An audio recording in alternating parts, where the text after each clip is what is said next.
As we journey back in time, let us close our eyes and imagine the vibrant life of a bustling city nearly 5,000 years ago.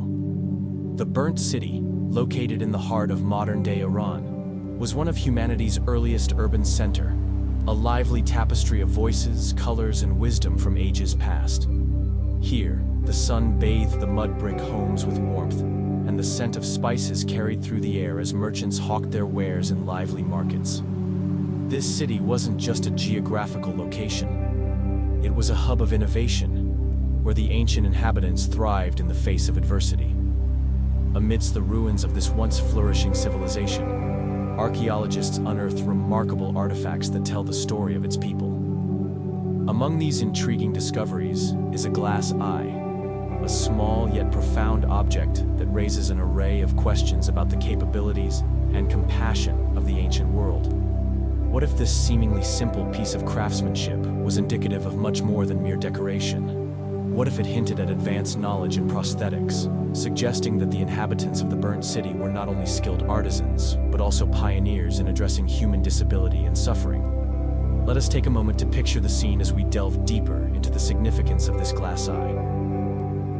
Imagine a skilled artisan working diligently with molten glass, carefully shaping it, infusing it with the manipulation of art and science. This object was likely created for someone in need, perhaps a person who had suffered an injury, losing their eye due to battle, illness, or an unfortunate accident. The very existence of this glass eye speaks volumes about the empathy of this ancient society, a desire not only to create, but to heal. One might wonder how the people of the burnt city responded to disabilities in their community. The existence of the glass eye suggests that they had a rudimentary understanding of human anatomy, and that perhaps they embraced the notion of enhancing the human experience, even if that enhancement was born out of necessity. Imagine a scenario where a mother comforts her child, who has lost their vision due to an accident, as she places the glass eye before them, infusing it with hope, functionality, and a semblance of normalcy. This is a powerful moment, capturing the resilience ingrained in humanity. While the beauty of the glass eye is compelling, it opens the door to a broader dialogue about the presence of prosthetics in the ancient world. Could these early people have fashioned more complex devices for those with amputation or severe injuries? Picture someone navigating the streets of the burnt city with a wooden or even metal prosthetic limb. An idea that, while speculative, resonates deeply with our understanding of human ingenuity. To put it into context, ancient civilizations, including the Egyptians and Greeks, have left behind remarkable evidence of early medical practices and surgical interventions. They made astute observations about the body and developed methods ranging from rudimentary prosthetics to surgical tools. What if these advancements sparked conversations, ideas, and innovations among various cultures? Trade routes crisscrossing through the ancient world could have allowed knowledge to intertwine, suggesting that notions of prosthetic devices weren't isolated to one civilization, but shared and refined among many. How astounding it is that we could consider that the very concept of enhancing human capability has deep roots, that the quest for technology to improve life is a timeless thread woven through the tapestry of humanity. Those ancient artisans were not merely focused on survival. They sought ways to enhance life for their peers, bringing forth innovations driven by compassion and the innate desire to alleviate human suffering. This leads us to consider the emotional weight of their innovations. How every artifact found, from the glass eye to pottery pieces, embodies the hopes and dreams of its creators. They understood the human experience, and their needs were universal: comfort, health, connection, and dignity. Imagine a family gathering around their loved one, witnessing the use of a prosthetic leg crafted with care, instilling the belief that life could continue despite loss. This speaks to the inherent value of resilience that echoes through time.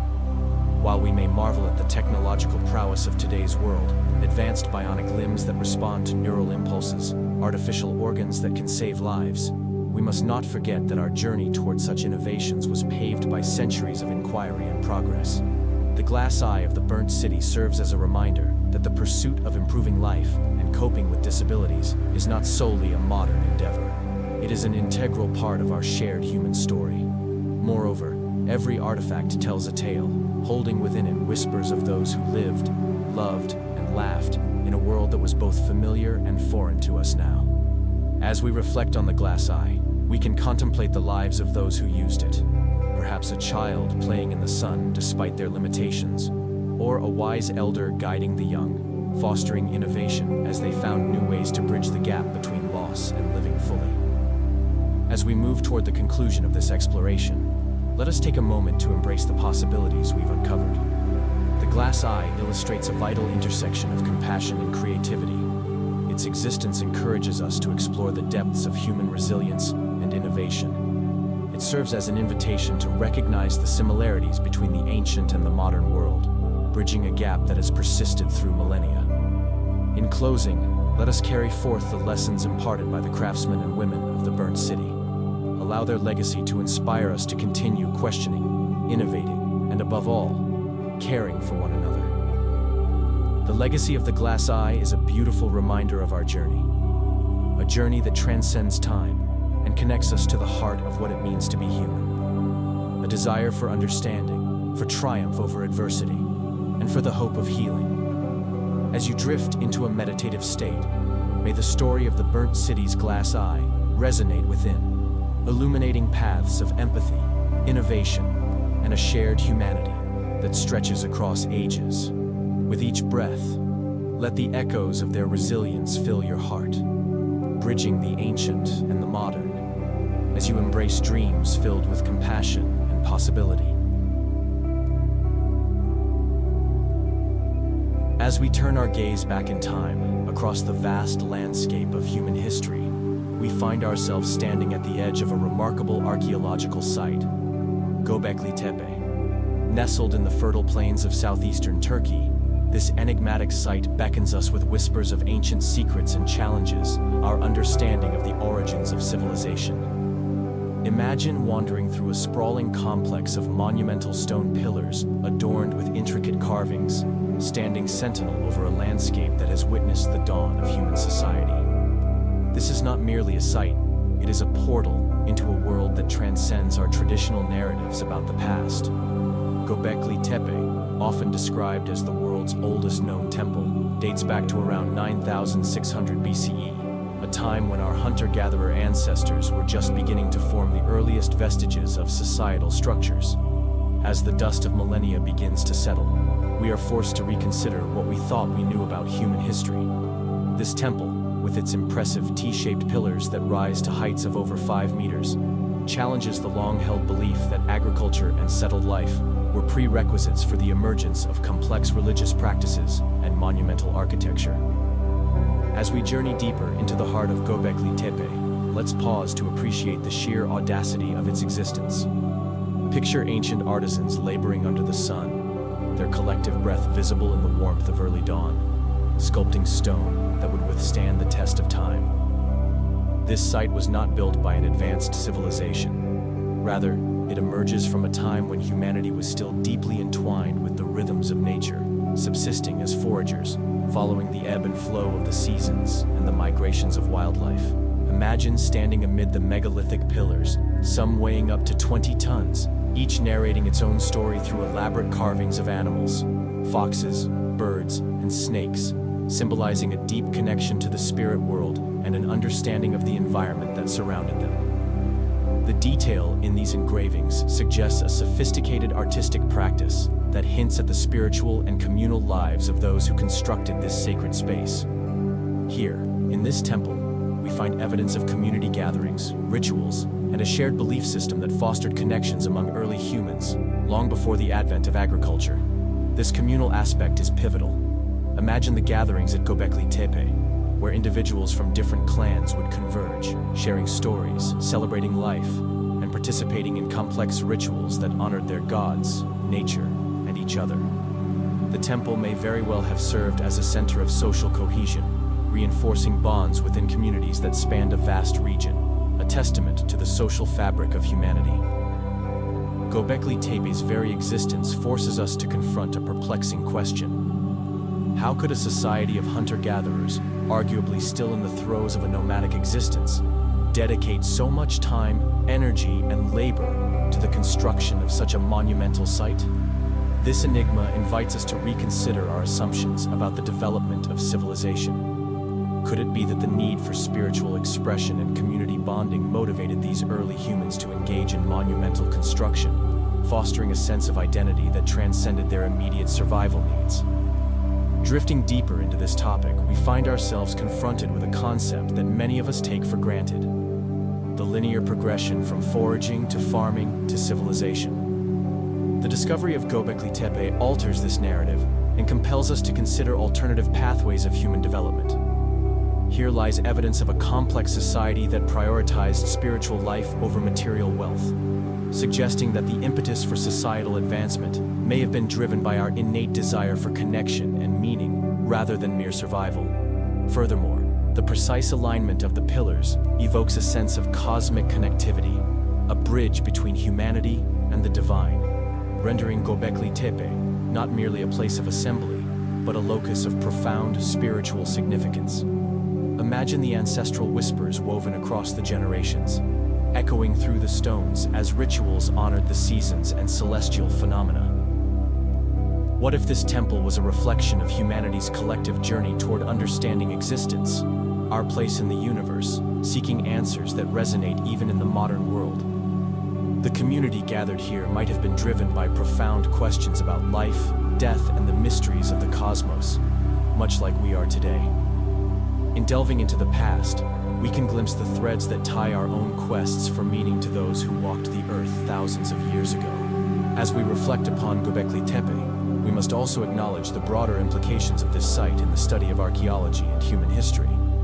The ongoing excavations at Göbekli Tepe reveal not just an archaeological phenomenon, but a narrative that challenges the very chronology we have come to accept. Scholars and researchers are continually unearthing artifacts that hint at a much richer tapestry of human experience, one that encompasses art, spirituality, and social organization, all occurring in an era previously viewed as simplistic. The discovery of this site has triggered a paradigm shift in how we perceive early societies. It demands that we reevaluate the skills and knowledge possessed by our ancestors and appreciate their profound capacities for creation, expression, and community. The artisans who shaped Göbekli Tepe imbued it with not just stone and labor, but with dreams, memories, and hopes, a testament that even the most humble beginnings can rise to monumental heights. As we draw near the end of our exploration, let us pause to embrace the legacy of Göbekli Tepe. This ancient temple stands as a poignant reminder that the journey of humanity is woven with threads of spirituality, social connection, and a quest for understanding that transcends time. The spirit of cooperation among early humans demonstrates that our desire for community and unity is a steadfast anchor in the human experience. So, as you reflect on this ancient site, allow its story to resonate within you. The whispers of Göbekli Tepe invite you into a contemplative space, urging you to consider the enduring questions of existence, our relationship with each other, the cosmos, and the very essence of life itself. As the sun sets on this archaeological wonder, may the lessons learned from those who walked these grounds thousands of years ago illuminate your path, encouraging you to seek connection, wonder, and meaning in your own life. In the echoes of time, let us celebrate what binds us, for our shared humanity is the most ancient and still the most potent reality of all. Buried beneath the sun-soaked surface of Malta lies a world steeped in mystery and artistry that defies the boundaries of our understanding. The Hypogeum of Ħal-Saflieni, a subterranean temple complex carved from limestone, dates back to around 4000 BCE and serves as an unparalleled testament to the ingenuity and beliefs of its creators. This multi-layered site, consisting of overlapping chambers and intricate carvings, beckons us to explore a hidden civilization that thrived long before recorded history. What stories might these ancient walls tell, if only they could speak?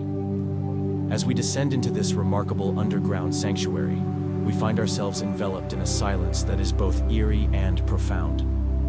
The air is cool and thick with history, carrying whispers of a society that once flourished above ground, yet chose to redefine itself beneath the earth.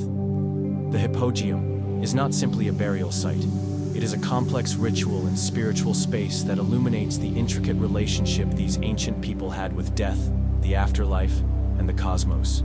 Here, in the dimly lit chambers, we witness the interplay of the sacred and the mundane, merging spirituality with architectural mastery.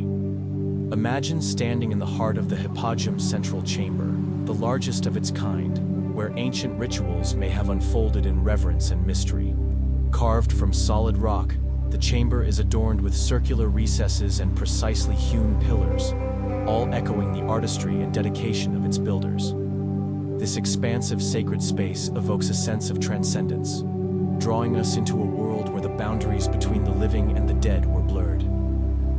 What thoughts must have coursed through the minds of those who gathered here, seeking solace, guidance, and connection to their ancestors? The design of the Hypogeum reveals an astonishing understanding of acoustics, with sound reverberating uniquely in different chambers. It is believed that chants or songs may have filled these halls, creating an immersive experience that linked the community to the divine. What must it have been like to stand with others in such a space, voices merging and echoing through the stone, forging a connection that transcended individual existence? This engagement with sound was perhaps a means of reaching into the spiritual realm, allowing them to communicate with their ancestors or the deities they revered. While the practical function of the Hypogeum might be perceived as a funerary complex, its existence pushes us to think more broadly about the aspirations of a society in the Neolithic era. What drove the people of Malta to undertake such a massive and labor-intensive project, devoting immense resources and time to an underground sanctuary? In many ways, it raises intrigue about their cultural values, indicating that they placed significant emphasis on the afterlife and collective memory, suggesting a society rich in belief and connection to their spiritual roots. As our exploration deepens, we cannot overlook the enigmatic symbolism present within the Hypogeum. The intricate carvings adorning the walls include spirals, geometric shapes, and representations of animals, hinting at a profound spiritual language that we have yet to fully decode. Could these images represent cosmological beliefs, or perhaps elements of their surrounding environment that held deep meaning for their people? The very act of carving these symbols into stone signifies a desire to communicate and memorialize what was regarded as sacred, a testament to the depth of their consciousness. Interestingly, the Hypogeum is often considered a reflection of a more complex society than previously believed. It challenges the notion of linear progression from primitive hunter-gatherers to advanced civilizations. As we stand among the stone formations, it becomes evident that these ancient Maltese people had not only mastered the art of construction, but had also developed an enriched worldview that valued spirituality and community. The remarkable craftsmanship and organization involved in the Hypogeum highlights their ability to collaborate effectively, which is a hallmark of societal advancement. Moreover, consider the logistics of building such a monumental site. The excavation of the Hypogeum would have required a concerted effort from the community, demanding expertise in stone cutting and an organized labor force. This collective action points to social structures that allowed for collaboration and shared purpose. It raises further questions about the organization and governance of such societies. How did they mobilize their resources, and what shared beliefs motivated them to create something so enduring? Lost to time are the narratives of the individuals who once inhabited these chambers, leaving behind only echoes and whispers of their lives. Were they deeply spiritual people, drawing meaning from the earth and sky, enshrined in the walls of this sacred space? Did they view the Hypogeum as a bridge to the afterlife, a place to honor their ancestors, and a means to seek guidance in an often uncertain world?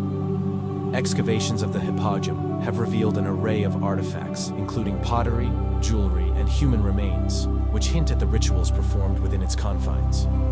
Evidence suggests that the chambers were used for both burial purposes and ceremonial activities, with the careful placement of bodies indicating a reverence for the deceased.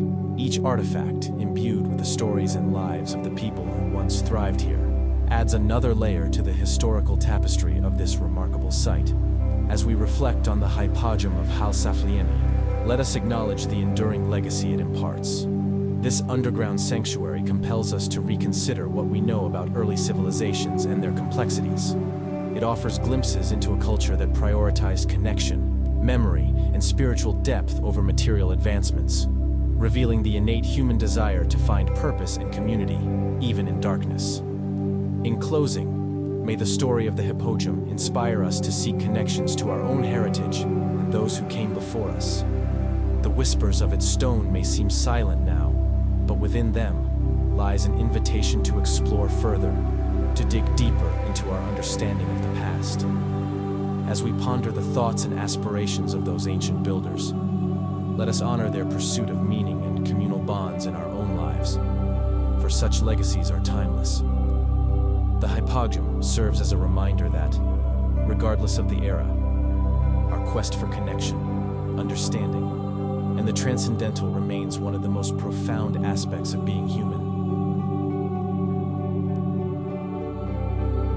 Deep within the annals of history lies an enigma that continues to tantalize treasure hunters, historians, and archaeologists alike: the Copper Scroll treasure. Discovered in 1952 among the Dead Sea Scrolls near the archaeological site of Qumran, this ancient artifact offers tantalizing clues to a supposedly vast hoard of gold and silver, rumored to be worth billions.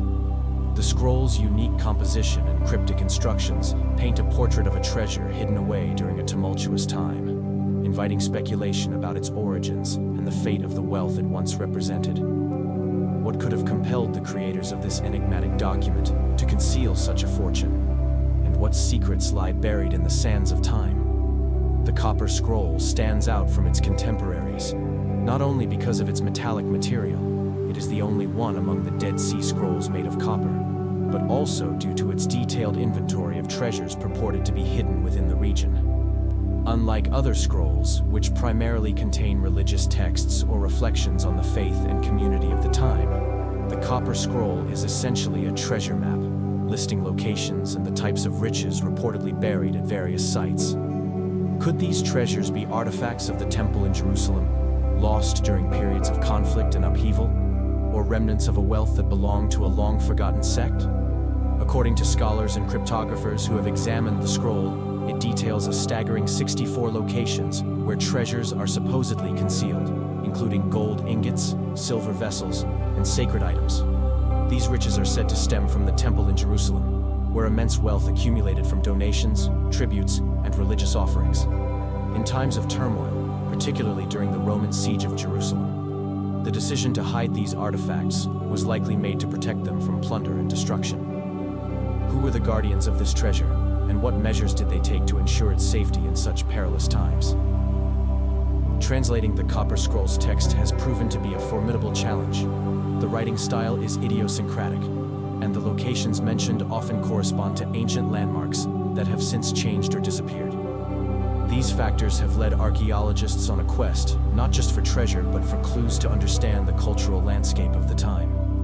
Some of the locations specified in the scroll are believed to be sites within the biblical kingdoms or near the Dead Sea, each presenting new possibilities for exploration. What treasures might still lie undiscovered in the vast desert, waiting to be uncovered by those willing to brave the elements and divulge the mysteries of the past? The potential value of the Copper Scroll's treasure, estimated at billions, adds to the allure of its secrets. However, the quest for these buried riches is fraught with uncertainty. Expeditions have been mounted over the decades, with varying degrees of success and failure. Several attempts have unearthed artifacts of great historical significance, but the overwhelming majority of locations mentioned in the scroll remain elusive. Each dig becomes a nuanced dance between hope and despair, where the thrill of discovery is met with the possibility of silence in the face of the unknown. The scroll's legacy beckons further inquiry into what it reveals about the time in which it was written. It highlights the desperate measures taken by individuals to protect their sanctity and heritage during an era marked by conflict and upheaval. This struggle to safeguard cultural identity resonates through the ages, reflecting a timeless human desire to preserve what we cherish. Who were the individuals that safeguarded these treasures? Were they devoted priests against the backdrop of Roman conquest? Or perhaps members of a splinter group such as the Essenes? Moreover, the Copper Scroll not only challenges our understanding of wealth, but also invites us to explore the intersection of history and myth. Is the treasure real, or has it taken on a life of its own within the tapestry of legend? Stories of lost treasures often become shrouded in folklore, attracting individuals driven by dreams of fortune and adventure. Yet in this case, the onus is on historians and treasure hunters alike to sift through the echoes of antiquity to discern what is legend and what is truth. Though tangible rewards remain elusive, the narrative of the Copper Scroll continues to inspire contemporary discussions about ethics in archaeology and the relevance of ancient artifacts in modern society. Many argue that the treasures, if found, should be preserved in situ for future generations instead of being auctioned off or hidden away. The wealth encapsulated in this treasure trove is as much a cultural legacy as it is monetary. Understanding its origins can grant insights into the lives of those who came before us, revealing their struggles, values, and aspirations. As we consider the implications of the Copper Scroll, it serves as a reminder of the ongoing quest for knowledge that drives us forward. Whether through excavation, analysis, or speculation, the pursuit of this hidden wealth reflects our unending fascination with the past and our desire to connect with it. The Copper Scroll treasure, with its promised riches and buried secrets, invites us all to ponder not only the value of gold and silver, but the timeless stories they can tell about who we are and where we come from. In closing, the path to uncovering the mysteries of the Copper Scroll remains an open question, both a puzzle to be unraveled and a story longing to be told. As treasure seekers continue their ventures into the rugged landscapes of ancient Palestine, history and myth entwine, beckoning us to join in the search for answers that may forever elude us. So, as we gaze into the depths of this tantalizing treasure hunt, we find ourselves connected to those who once walked the same path, driven by purpose and passion to secure their legacy in a world rife with uncertainty.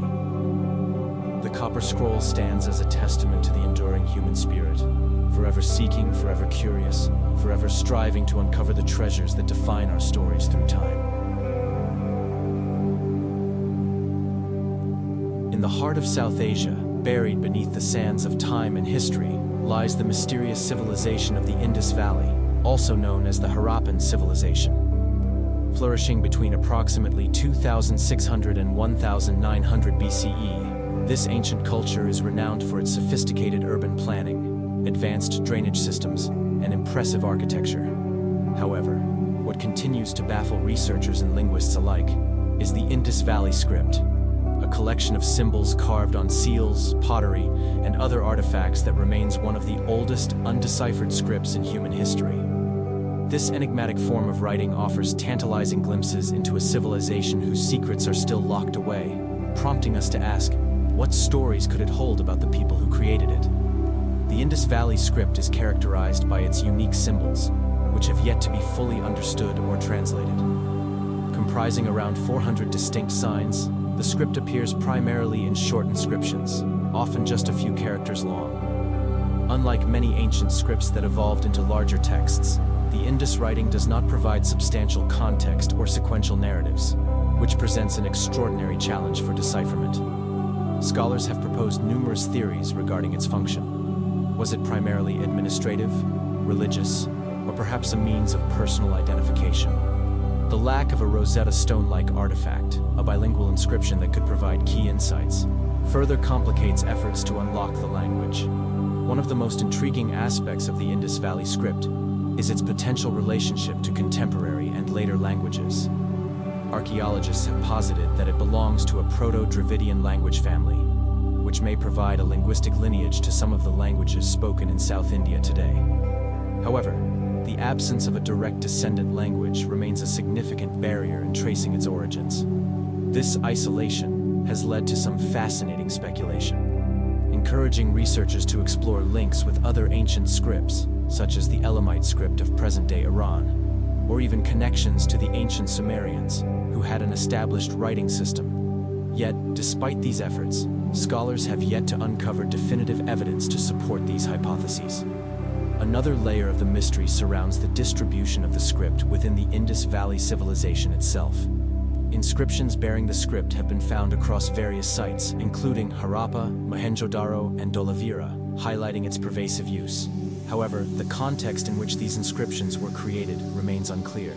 Some researchers suggest that the script may have been used for trade, perhaps indicating ownership or branding on goods. Artifacts displaying the symbols often feature intricate animal motifs, cattle, tigers, and elephants, indicating a possible connection to their economy, religious beliefs, or social structures.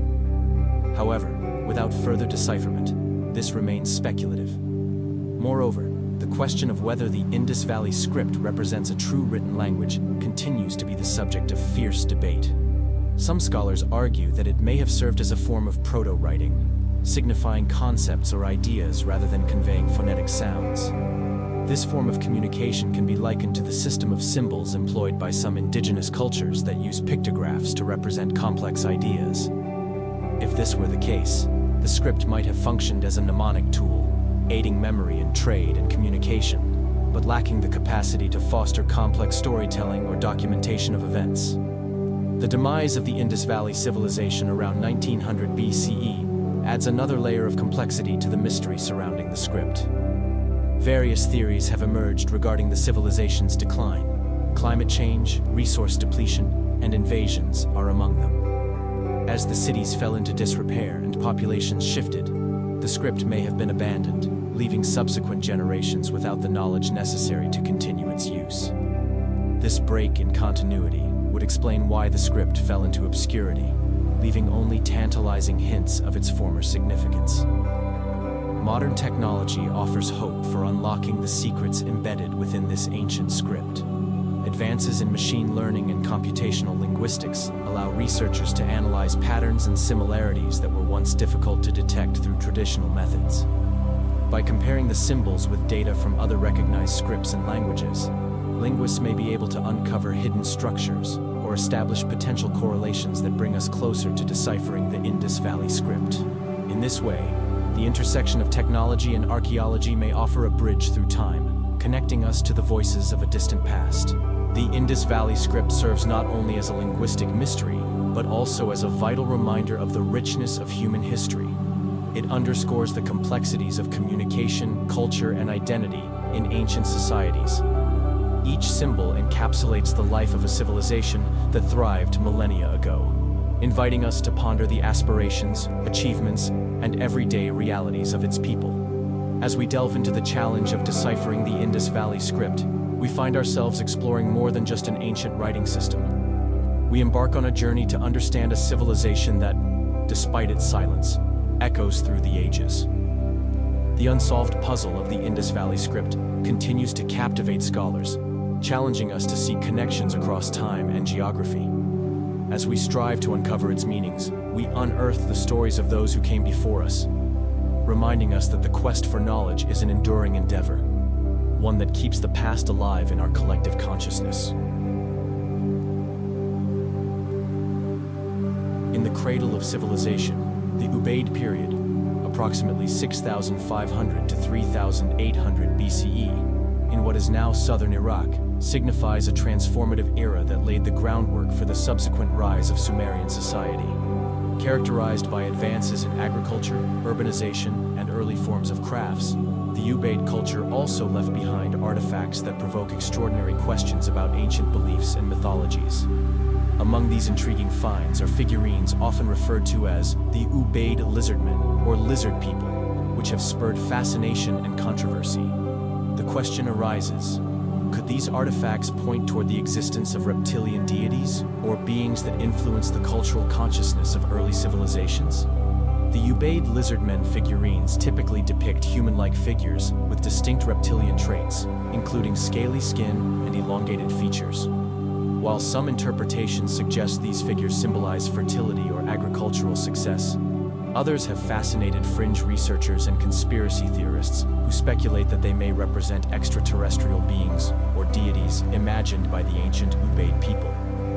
This notion of ancient reptilian gods or overlords has proliferated in alternative historical narratives, creating a compelling mythos around the Ubaid and their potential interactions with far-off entities. Historically, the appearance of anthropomorphic figures in various cultures often signifies an attempt to represent deities or spiritual beings. The Ubaid Lizardmen may embody early human efforts to conceptualize the divine or the otherworldly while blending various ecological and cultural influences. As the ancient Mesopotamians began to develop their pantheon of gods, figures that straddled both human and animal traits became prevalent, mirroring the relationships between humans and the natural world. But what motivated the Ubaid to adopt reptilian imagery, and how did it fit into their understanding of existence and the cosmos? Some scholars propose that the Ubaid Lizardmen could symbolize the environment in which these early peoples lived, where reptiles played a significant role in the agrarian ecosystem. They might have arisen from survival-based reverence for serpents and other reptiles, interpreting them as powerful symbols of fertility, renewal, and transformation due to their unique life cycles. Rulers and priests might have incorporated these figures into their rituals and beliefs, reflecting their connection to the land and its bounty. However, this perspective sidesteps the more extravagant claims that intertwine early Mesopotamian mythology with modern-day theories of ancient astronauts or reptilian overlords. The idea of reptilian beings reigning over ancient civilizations has become a popular narrative in modern culture, bolstered by works of fiction, conspiracy theories, and documentaries. Some proponents suggest that these beings may have influenced human civilization and governance, asserting their control over humanity through a blend of myth and manipulation. Whether through interpretations of the Ubaid Lizardmen or later deities in the Mesopotamian pantheon, the fascination with reptilian figures has captivated imaginations across generations. It raises essential questions about how ancient peoples perceived their world and the roles they assigned to divine figures, whether as all-powerful gods or intermediaries between the natural and supernatural realms. While mainstream archaeology and scholarly interpretations tend to view these Ubaid artifacts through a contextual lens, exploring their artistic and cultural significance, alternative theories often stray into the realm of speculative fiction. This disparity highlights the broader challenge of discerning historical truth from myth, as ancient stories and symbols become woven into narratives that resonate with contemporary audiences. The allure of the Ubaid Lizardmen lies not only in their mysterious origin, but in how they feed into our ongoing quest for understanding humanity's past. As excavations continue in the ancient sites of the Ubaid period, archaeologists aim to piece together this complex puzzle, seeking crucial artifacts that can shed light on the social, religious, and economic structures of the civilization. Each new discovery in the region has the potential to deepen our understanding of how the Ubaid people regarded their world and what roles they assigned to various beings, human, animal, and beyond. Whether these lizardmen represent early conceptions of deities, an artistic expression, or something else entirely remains a topic of ongoing research and debate. The legacy of the Ubaid period lives on through its fascinating artifacts, reminding us that the line between mythology and history is often porous. As we look to the future, the discovery and interpretation of such figures can help illuminate ancient belief systems, providing insight into the complexities of human thought and the ways in which our ancestors sought to make sense of their existence. The question of whether the first gods were reptilian may linger in the realm of speculation. However, the Ubaid Lizardmen continue to prompt profound inquiry into the intersection of myth, culture, and the evolution of religious beliefs in one of humanity's earliest civilizations. Thus, while we may not definitively answer the question, we uncover deeper layers of understanding about ourselves as we grapple with the mysteries left behind by those who came before us.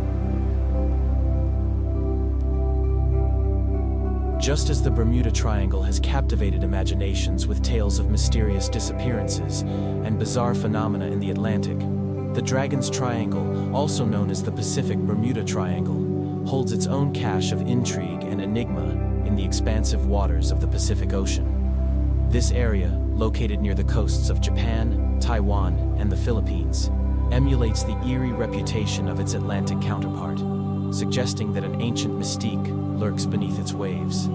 Its rich mythology and a series of inexplicable maritime events make it a compelling subject for investigation. The Dragon's Triangle, stretching approximately between the islands of Guam, the Ryukyu Islands of Japan, and the Philippines, has long been steeped in local folklore and legends.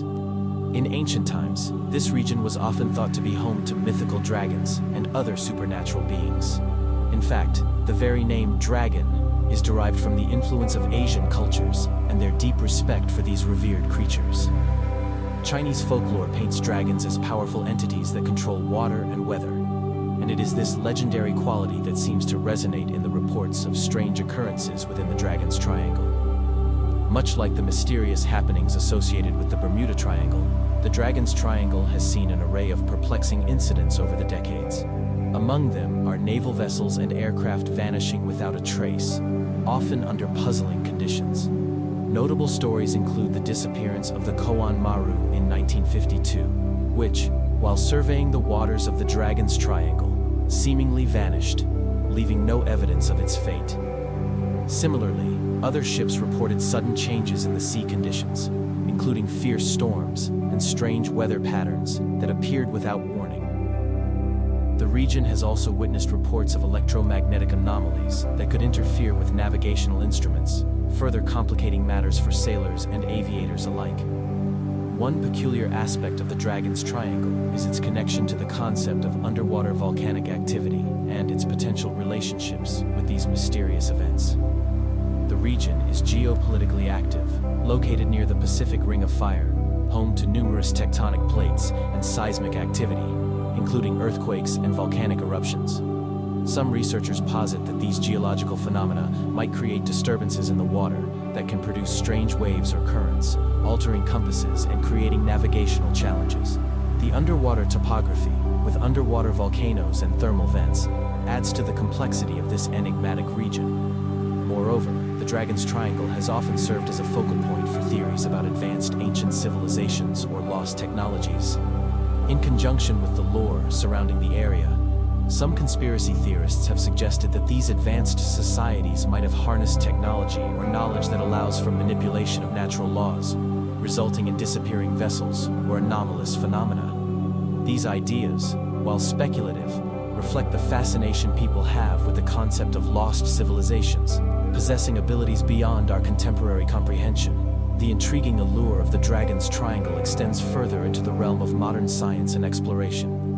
Ongoing archaeological and oceanographic research seeks to uncover the mysteries hidden beneath the surface. As scientists study the influences of geology, ocean currents, and human interaction, they strive to develop a clearer picture of the forces at work in this area. Advancements in technology, such as sonar mapping and underwater drones, have the potential to reveal valuable insights into the submerged landscapes and ecological frameworks of the Dragon's Triangle. As interest in the region continues to grow, the nexus of folklore, science, and speculation forms a captivating narrative that resonates with both explorers and the curious public. Whether one prefers to view the Dragon's Triangle through the lens of myth and legend or as a site ripe for scientific discovery, it serves as a reminder of the ocean's capacity to conceal secrets and engender wonder. In many ways, the mystery of the Dragon's Triangle reflects humanity's broader quest for knowledge and understanding. It is a metaphor for the unknown, an oceanic expanse that challenges our perceptions and invites us to delve deeper into the mysteries of both nature and ourselves. Whether rooted in reality or drawn from the rich tapestry of folklore, the varying accounts and theories around the Dragon's Triangle continue to thrive, uniting tales of adventure, danger, and the urge to confront the unexplained. Hidden amidst the verdant jungles of Costa Rica lies a remarkable archaeological wonder, the giant stone spheres, or Las Bolas. These meticulously crafted spheres, some weighing several tons and measuring up to 8 feet in diameter, have puzzled researchers and historians for decades. Discovered primarily in the Diquís Delta region and the Isla del Caño, these enigmatic artifacts date back to between 200 BCE and 1500 CE, a time frame that coincides with the rise and fall of the pre-Columbian cultures in the area. Their origins and the methods used to create them remain a source of intrigue, leading to theories about ancient lost technologies and advanced civilizations that once thrived in this part of Central America. The stone spheres were first brought to broader attention in the 1930s when banana plantation workers stumbled upon them while clearing land. Since then, around 300 of these spheres have been cataloged, showcasing various sizes, shapes, and styles. Crafted primarily from limestone, the spheres exhibit remarkable symmetry and smoothness, indicative of sophisticated stoneworking techniques. Many of them are thought to represent a high level of craftsmanship, with some surfaces polished to a shine and showing evidence of intricate carvings. The presence of such large-scale uniform stonework in a region characterized by relatively primitive technologies has led some to speculate about the existence of advanced knowledge or techniques that have since been lost to history. Archaeologists believe that the stone spheres were likely the production of the Dikis culture, which inhabited the region before the arrival of the Spanish in the 16th century. While their original purpose remains unclear, theories abound. Some suggest they were used as symbols of power or status, marking territory or serving as grave markers for elite individuals. Others propose that they may have held astronomical significance, aligning with celestial bodies or representing calendrical systems. These theories reflect the broader understanding of pre-Columbian cultures, which often imbued everyday objects with significant spiritual and social meanings. The sheer scale and precision of the spheres raise essential questions about the techniques employed by the Dikis artisans. How did they transport such massive stones? What tools and methods were used in their creation? Some researchers posit that primitive techniques, such as hammerstones and natural abrasives, were utilized to shape the spheres, while others suggest that more advanced technologies, possibly influenced by lost knowledge or external contact, could be at play. This notion of a lost technology resonates with those fascinated by the possibility that ancient civilizations possess knowledge about which we are only just beginning to grasp. The idea of lost technologies is not limited to Costa Rica. Throughout the world, numerous ancient cultures have left behind impressive structures and artifacts that testify to their advanced engineering skills. The Egyptians, Mayans, and Incas all demonstrated remarkable architectural and astronomical knowledge. In this context, the stone spheres of Costa Rica may represent a similar manifestation, a symbolic reminder of advanced community organization, collective labor, and intellectual achievement in a region that has often been overlooked in discussions about ancient technologies. The stone spheres' mystery extends beyond their construction and into the realm of interpretation. As modern archaeologists and anthropologists continue to study the spheres, they often find themselves navigating the complex intersection of myth, history, and culture. Some local legends suggest that the spheres are creations of the gods or serve as memorials to ancient chiefs, further embedding them within the cultural identity of Costa Rica. This multifaceted approach, melding archaeology with cultural studies, is essential for unlocking the significance of the spheres and understanding how they fit into the broader narrative of human development in the Americas. Despite their considerable weight in both physical and cultural terms, the stone spheres have faced numerous threats from environmental degradation and human activity. In recent years, efforts to preserve these artifacts and their surrounding landscapes have increased in urgency as tourism expands and natural forces continue to reshape the topography. Recognizing their historical value, the Costa Rican government designated some of the sites containing these spheres as national monuments, while ongoing studies aim to document and analyze their historical context comprehensively. The fascination with the giant stone spheres of Costa Rica lies not only in their physical presence, but also in what they represent, a tantalizing glimpse into the capabilities and aspirations of ancient civilizations. As researchers continue to explore the origins and significance of these remarkable artifacts, the potential for uncovering lost technologies and insights into our ancestors' lives persists. Each theory proposed, each discovery made, adds another layer to our understanding of how early cultures navigated their world, symbolized power, and perhaps found connections to the cosmos through these monumental creations.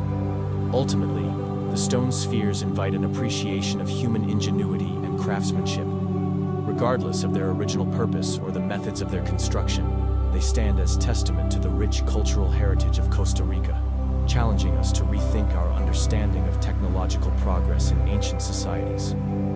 In pondering the mystery of these stones, we embark on a broader exploration of what it means to innovate and create, connecting us to our ancient past while inspiring curiosity about the legacy of human endeavor that continues to shape the world today. As we strive to decipher the signs left behind by our ancestors, we find that the quest for understanding is as much about discovering lost technologies as it is about recognizing the enduring human spirit that drives us to build, create, and connect with the universe around us. Nestled in the breathtaking highlands of Bolivia, the Sajama Lines represent one of the most intriguing yet lesser-known examples of ancient geoglyphs in the world.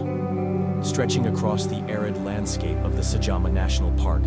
These monumental lines are often overshadowed by their more famous counterparts, such as the Nazca Lines in Peru.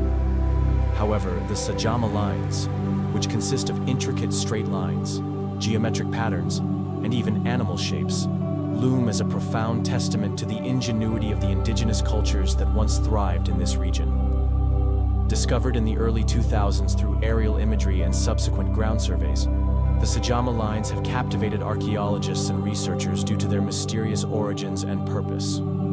Some of the geoglyphs extend for several kilometers, while others are strategically placed in relation to the surrounding natural features, such as mountains and rivers.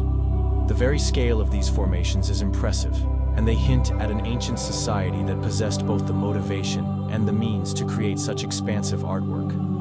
The Sajama Lines are believed to date back to between 1000 and 1500 CE, coinciding with the rise and fall of various cultures in the Andean region, including the Tiwanaku civilization. The lines are thought to have served both practical and ceremonial functions, potentially guiding foot traffic, marking territorial boundaries, or holding religious significance. These interpretations align with the broader understanding of Andean cultures, known for their deep connection to the land, their environment, and their rituals. One of the most striking aspects of the Sajama Lines is their unique relationship with the landscape. Unlike the Nazca Lines, which are often characterized by their clear visibility against the desert floor, the Sajama Lines are etched into the rocky terrain of the Altiplano, where visibility can vary dramatically based on the surrounding environment. This has made studying them more challenging, yet the rugged beauty of the landscapes they inhabit enhances their awe-inspiring nature. Features such as the snow-capped Sajama volcano, the tallest mountain in Bolivia, provide a dramatic backdrop, amplifying the ethereal quality of the geoglyphs. Researchers have proposed various theories regarding the construction techniques employed in creating the Sajama Lines. Some suggest that ancient peoples used simple tools and methods to scrape away the top layer of soil and rocks, revealing lighter-colored substratum beneath. The geometric precision observed in many of the lines hints at a level of planning and communal effort among the creators. This reflects a sophisticated understanding of geometry and spatial organization, suggesting that one purpose of the lines could have been to facilitate navigation or communication across the challenging terrains of the Altiplano. The Sajama Lines are also thought to be fundamentally intertwined with the cultural and spiritual identities of the Andean peoples. As with many geoglyphs, the shapes might be representative of animals or mythological symbols, resonating with the broader spiritual practices of the time. Cultural interpretations suggest that certain lines could represent pathways to the underworld or elements of the Pachamama, Mother Earth, faith that was and still is prevalent in many Andean cultures. This connection between the lines and the spiritual realm provides a fascinating glimpse into how ancient peoples integrated their beliefs with their landscape. Despite their importance, the Sajama Lines have received far less attention than other ancient geoglyphs. But this also means that they remain relatively unspoiled by tourism and commercial interests. As researchers continue to investigate and document these colossal designs, there is a growing recognition of their significance not only to Bolivian heritage, but also to our understanding of how prehistoric humans interacted with their environment. This unearthing of knowledge is crucial to preserving the stories of ancient civilizations that have shaped contemporary Bolivian identity. In recent years, efforts have been made to promote awareness of the Sajama Lines and the surrounding region.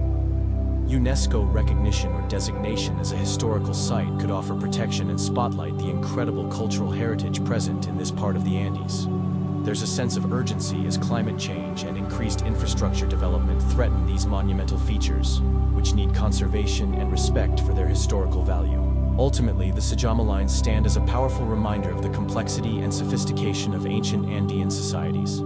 They invite us to reconsider our understanding of geoglyphs and encourage a deeper exploration into the narratives of human ingenuity, creativity, and spirituality.